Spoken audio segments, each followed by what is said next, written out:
السلام علیکم ورحمۃ اللہ وبرکاتہ۔ میں ہوں سراج الدین امجدی۔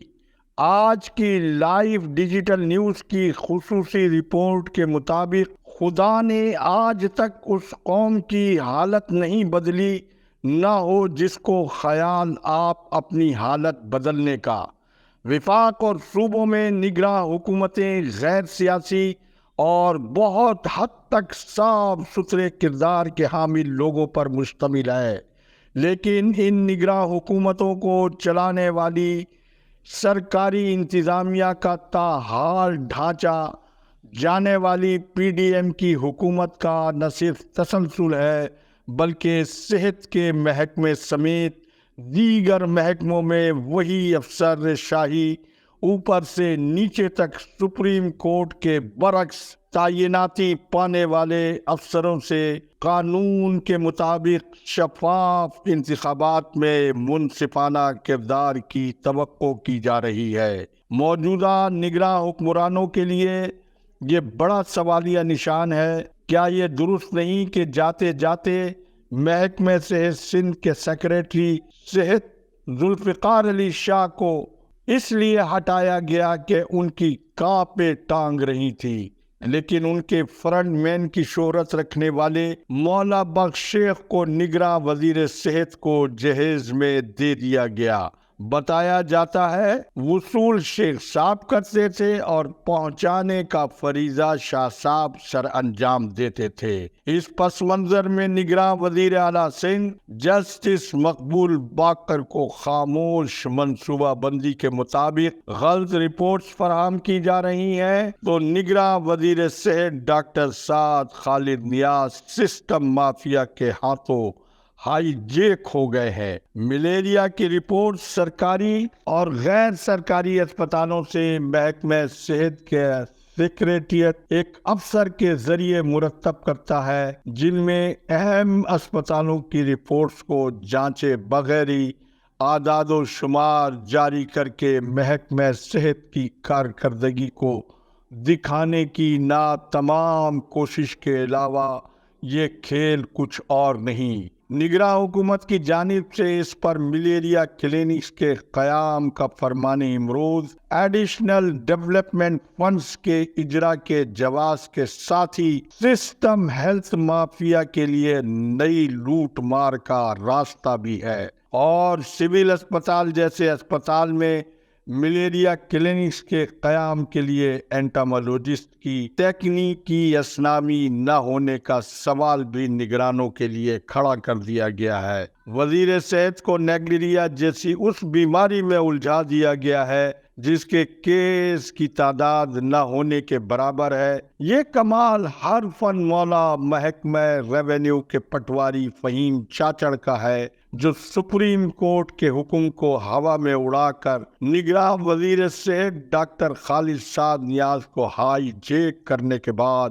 خود نگراں وزیر صحت بنے ہوئے ہیں۔ ان کا یہ اقدام جہاں فرشناس محکمے کے افسران اور ملازمین میں خوف اور بے چینی کا سبب ہے، تو دوسری جانب ہیلتھ مافیا احتساب کے قومی اداروں کے علاوہ اس پس منظر میں اسٹیبلشمنٹ کی ساکھ کے لیے بھی ایک بہت بڑا چیلنج ہے۔ یہ بھی کیا عجب ہے، اقتدار کی کرسی پر بیٹھ کر پی ڈی ایم میں شامل جماعتیں عدلیہ کو للکارتی اور ان کے فیصلوں کو نہ تسلیم کر کے اقتدار کے حصول کے لیے اٹھائے جانے والے حلف سے بھی انحراف کرنے سے نہیں چوکتی ہیں۔ لیکن اب جب احتساب کا ڈنڈا حرکت میں آیا ہے تو مکیش کمار چاولہ جیسے قومی آٹا چور اسی عدلیہ سے حفاظتی ضمانت کی بھیک بھی طلب کر رہے ہیں۔ ان حالات میں ٹرانسپیرنسی انٹرنیشنل نے 5 صفحات پر مشتمل جو خط نگراں وزیر اعلیٰ سندھ جسٹس مقبول باقر کو ارسال کیا ہے، اس کے مطابق خط میں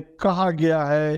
کہ یہ کہاں کا انصاف ہے کہ این آئی سی وی ڈی میں موت اور زندگی کے جنگ لڑنے والے غریب مریضوں کے 20 ارب روپے کے فنڈز کے غبن میں ملوث نیب زدہ ڈاکٹر ندیم قمر کو ایک مبہم غیر قانونی حکم پر تاحال انہیں خلاف قانون NICVD کے ایگزیکٹو ڈائریکٹر کے عہدے پر برقرار رکھا گیا ہے، جو حفاظتی ضمانت پر ہونے کے علاوہ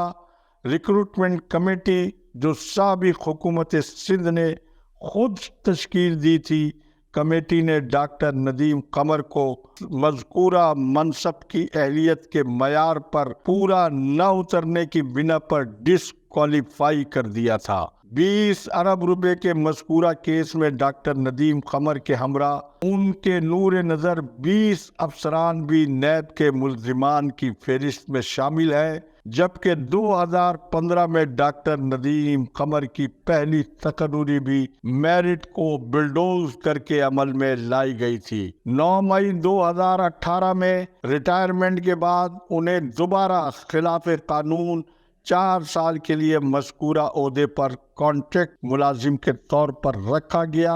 اور 9 مئی 2022 کو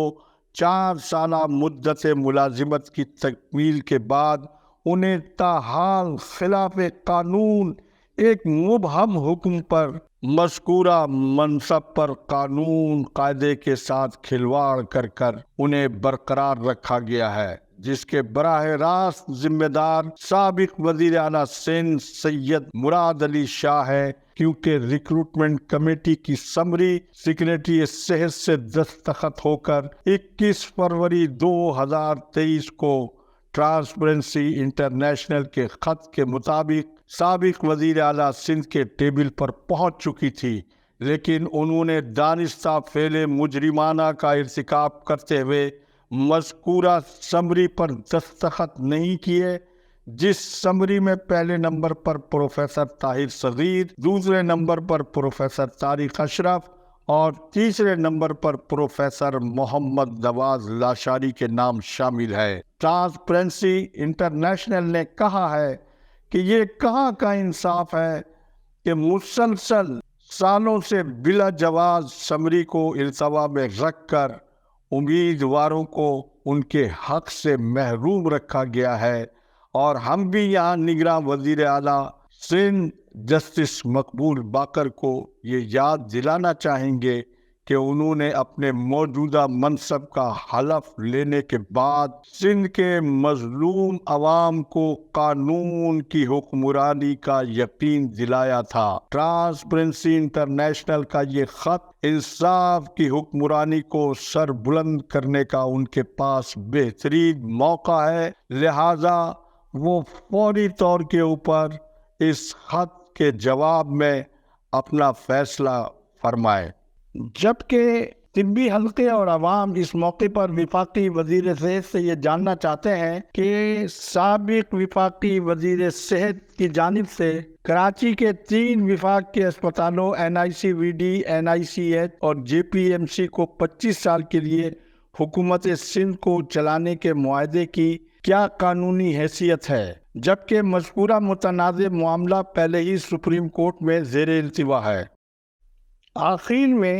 گورنر سندھ کی جانب سے میڈیکو لیگل بل 2023 کی توثیق کے حوالے سے تو بل کا مطالعہ کرنے کے بعد ہی میں اپنی کسی رائے کا اظہار کروں گا، لیکن یہاں ارباب اختیار اور عوام کو دوبارہ یہ یاد دلانا چاہوں گا کہ کراچی پولیس سرجن کی اسامی 20 گریڈ کے سینئر ترین افسر کی ہے۔ موجودہ کراچی پولیس سرجن کا حالیہ اضافی چارج سپریم کورٹ کے حکم کی کھلی توہین ہے، کیونکہ 19 گریڈ کی JPMC کی جونیئر ترین APS doctor Sumaiya Tariq corruption کی شہرت رکھنے والی، خود ساختہ